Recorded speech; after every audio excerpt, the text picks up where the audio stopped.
বন্ধুরা, আজকে আমার রেসিপি আলু পোস্ত। নুন, হলুদ, পরিমাণ মতো জল, কাঁচা লঙ্কা দিয়ে আলুটা সেদ্ধ করে নিয়েছি। এবার পোস্তটা মিক্সিতে আমি জল দিয়ে পিষে আমি এটার সঙ্গে মিশিয়ে কিছুক্ষণ ফুটিয়ে তৈরি হবে আলু পোস্ত।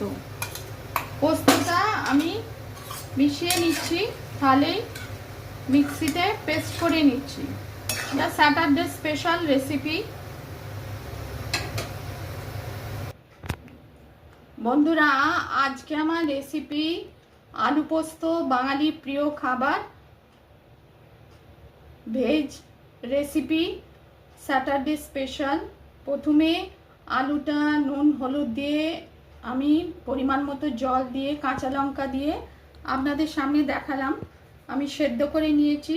তারপর পোস্তটা মিক্সিতে আগে ড্রাই করে তারপর জল দিয়ে সেদ্ধ করে ওই মিশ্রণে, আলুর মিশ্রণে দিয়ে কিছুক্ষণ ফুটিয়ে আমি তৈরি করলাম আলু পোস্ত।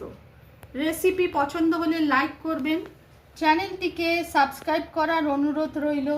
বাঙালির প্রিয় আলু পোস্ত, স্যাটারডে স্পেশাল।